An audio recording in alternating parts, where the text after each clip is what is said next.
Welcome back to the Marvel Movie Minute, a daily podcast which we smash apart the films of the Marvel Cinematic Universe into 1-minute chunks so we can analyze them in scrupulous detail. I'm Kyle Olson from the Road to Infinity podcast. Hey, and I'm Rob Cabasco. Kyle.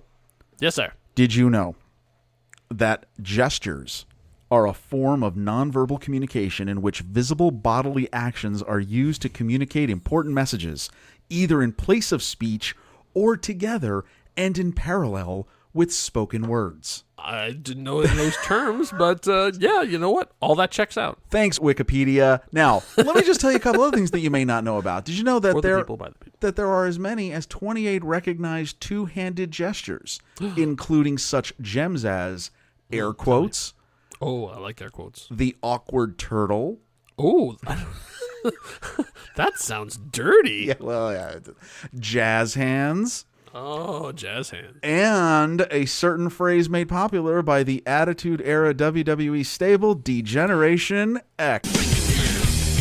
Degenerate into something fool.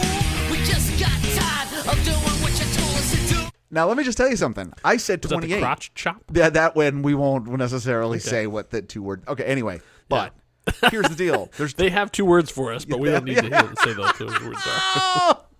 And if you're not down with that, we got to do it. Okay, so there's 28. I say in minute 75, we can add the 29th to the list. Ooh. And I call that the heads or tails. Oh, the heads or tails. Good call. Yeah. Anyway. What are we talking about? Well, you'll find out here in minute 75. It's our diamond anniversary. Oh, yay. We're at minute 75 of Louis Leterrier's 2008 film, The Incredible Hulk. Les Hulk Incredible. And this is a signature showcase for one Mr. Tim Blake Nelson. Yay! Yeah, so he showed up in the last minute, but we sort of pushed off the stuff to this one because we wanted to sort of spend a whole episode sort of talking about him because he really has center stage here. And so he's sort of come in late and taken over the movie. So Tim Blake Nelson is an actor / writer / director. He's worn almost all the creative hats here. He has over 90 credits as an actor. Wow, it's just amazing. He when he first sort of popped on the scene where everybody noticed him for the most part was "Oh Brother, Where Art Thou?" directed by the Coen brothers. He played one of the three guys who were traveling across there next to John Turturro and Mr. George Clooney. And I don't believe he did his own singing in that, but he was a singer in it. So he did but that's some good company. That's good company. That's good company. Yeah, exactly. That whole film is just stocked top to top. I mean, as most Coen brothers are. They can cast like nobody's business. He did a long run on Unbreakable Kimmy Schmidt, and most recently he was in the Watchmen television series HBO as Wade Tillman / Looking Glass, and he was fantastic in that show. He played sort of the Rorschach. Okay, slightly. Gotcha. That's kind of that slightly that sort of role. I mean, his character was very different, but he was also believed a bunch of conspiracy theories that over the course of the season, actually, it might be the whole season. That at this point, at the time of recording, it was a one and done thing. They're not planning on doing any more, but so we're not sure if that's will come back, but. He came to find out that a lot of the things that he believed in as conspiracy were actually totally untrue, and so he goes through this whole journey of like having to reevaluate his life and stuff too. That's a great show. So I highly recommend people check. One of my favorite roles that he had was Donnie Brasco. He plays like a side character. He's an FBI technician in that. I tell you, like 90 credits, and he has shown up in an unbelievable amount of things. Like, and he has paid his dues. Like, if you look at he started out as like one of his earliest roles was on one of those really terrible live action Disney movies called Heavyweight. Oh yes. Like I'm sure someone saw it when they were like 10 and thinks it's the best movie ever. Nah, it wasn't. But so he really worked his way up, like doing any job he could along the way before he finally broke. And then still, he's always like that guy for a lot of things. He very rarely goes for lead roles. He's a character actor, and he's a really, really good one. I say, and among many other talents, and like we were talking about, he's an actor director, and that's actually how he got this job. So I was doing my research on him, and I discovered that he had done an interview with GQ on YouTube last year, and then they basically said he wanted him to talk about his most famous roles. So like they basically had like a little section like, what about this, what about this, what about this? And so he talked about the Hulk. And so the reason he's in the Incredible Hulk is because he was doing another movie. So he had written a movie called Leaves of Grass that he was going to have Edward Norton star in. So he was putting it together, and in the process of while he was trying to get his financing and all that kind of stuff together, he is the writer director. He had a star, so he was like had everything you need in Hollywood in order to sell your movie. He was going around, and so they said, "Oh, we actually have this other project we want to meet you about." And so they had go to a hotel, and so he met Gale Ann Hurd, who we've talked about, and Louis Leterrier, and they say, "We're doing an Incredible Hulk movie." And so they sent him the script, and he had read it, and they're like, "We want you to be this guy, like me." Like, "Oh, okay." And they're like, "Yeah, you'll be like one of the." And then later on, he'll set him up here, and then later on in other films, he'll sort of show up as a major bad guy. But like, this is your sort of your establishing story. And they're like, he's like, "Okay, well, who else do you have?" And they're like, "Nobody. You're the first one." He's like, "Me? Like, you're like, I'm the first person you signed? Like, nobody's going to the Incredible Hulk movie with me as the lead. Like who's the Hulk?" And like, "Yeah, we don't know. It could be Mark Ruffalo, or it could be Edward Norton. It should be Edward Norton." But then like he's like, "Okay." So he got on the phone. He's like, "What the hell? You're gonna be the Hulk? And we're trying to make this movie?" And he's like, "Listen, Hulk doesn't come along all the time. We'll be able to make your movie later, but let's do a Hollywood movie and make a bunch of money from it.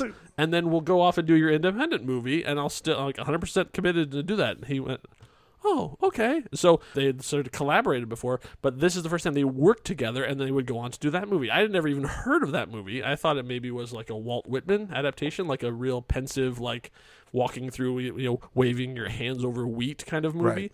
No, it is a Southern fried drug comedy, and he's playing Edward dual Norton roles. Plays Edward Norton plays identical twins. And have you seen the no, movie? I actually but haven't I pulled it up, and the movie poster or whatever the promotional art, it's starring Edward Norton and Edward Norton. And Edward Norton, that's right. He like it's a Parent Trap thing. So the one brother is the straight edge one, and another one is into all sorts of crime. And like I think he's a pot dealer essentially. And so he gets into some trouble, and then he gets killed. And so the brother comes in to clean up the mess. It turns out, he wasn't killed at all. He was just trying to trick his brother to coming down so he could help him in this criminal scheme. And so there's all this, he has to do all these things. Richard Dreyfuss is in it, and Tim Blake Nelson plays that role, like that a Tim Blake Nelson kind of role, like best friend who's also got connections in the criminal element stuff too. It looks like a wacky Southern sort of and you comedy. got Kerry Russell and Susan Sarandon.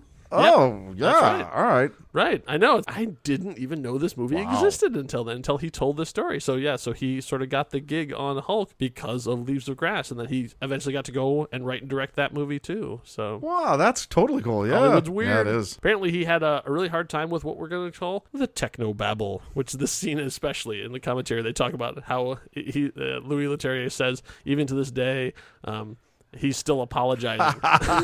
"I'm so sorry." Like he just was not prepared to, ask any Trek actor, the hardest part of the gig is like having to deliver these lines of all this highly technical stuff. And so I even went through and pulled up the script, and it turns out even in the script, it is way more complicated even than what we got to see. Really? Oh, wow. The scene starts out, and his line starts out, "It took some work, let me tell you. We've never tried to concentrate the trimethylane a tenth of what your peak exposure correlates with. That you survived an event like that as you stand here and discuss this, it has something to do with Dr. Ross's protein primer capacitating the cells, of course, but it's beyond my reckoning. We could study it for years."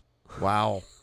Wow, even I think I screwed up like 3 words in that too, and I'm reading it. Well, this kind of stuff in medical dramas, right? Like Dr. Clooney on ER. Right, I mean, the same thing. Betty asks, "Is that going to be a lasting cure or just for this flare-up?" And so he's, "I don't know," and he does this big exaggerated like flip a coin and it's the weirdest lands on his arm air gesture. It's so right. Well, it's so dramatic in terms of floats it way up in the air and grabs it and flips it, and I mean it's a big gesture, but you kind of get an idea of that's what Stern's personality. That's what it does. What it shows you is that he's very eccentric, which is what you would expect. Yes. And those exaggerations are, I think, speak to the character's aspirations. Wow, look at me, like putting all this together, right? I think that you're definitely getting the feel for this guy has other motives. Mm-hmm. And the foundation of that is completely Yeah. laid in this scene. Yeah, and then as they're talking about the process could kill him. Okay, if we don't get the concentration of everything exactly right, then we could get extraordinary levels of toxicity. And so Betty says it could kill him, and he says, "Kill him? Yeah. What have we been talking about this whole time?" Here's a version of a line that doesn't, it's not necessarily technical, it's just incredibly complicated words. Concentrations of extraordinary levels Yeah. of toxicity. That's just, even those syllables together are just like your mouth does not want to do it. Yeah. And this shot, it is this very serious conversation about what is Bruce willing to give up Yeah. to kill the creature, to eliminate Yeah, him. exactly. Are you willing to risk your life in order to possibly And kill the him? and the majority of this minute is just literally camera shots between their three faces looking at each other seriously. And speaking of which, I have a feeling this is one of the first things shot because everybody looks a little different than what they do in the rest of Yes. the thing. Bruce's hair is very different than it is. And also, if I'm not mistaken, his scar's in a different place. Yeah, it looks a little off, right? Yeah. It's not quite, because it has one is much more under his eye and coming down. This one is much more on it, like a hook on his cheek. Yeah, his hair's fuller. He's got a little pompadour Yeah. going. Yeah. Everybody does. They kind of look noticeably Just different. slightly Yes. off. Yeah. Yeah. So I'm thinking this might have been a very, very early. I mean, it could have been a reshoot, but I get the feeling this was early. Sure. Back into the scene, and they talk about how it also could go the other way. So Bruce has to be like, okay, yes, that's one thing. The other way is if you get the doses wrong, you're going to meet the other guy. So there's a very real chance that you could trigger an event and things could go very badly. And so what I love about Stearns is he's so blasé about it. Just, okay, sure. But favorite line I think that he says in the whole movie is, "I've always been more curious than cautious, and that served me pretty well." Okay. Well, wait, and it's not just that. Then he ends it with, "So we're going to do this?"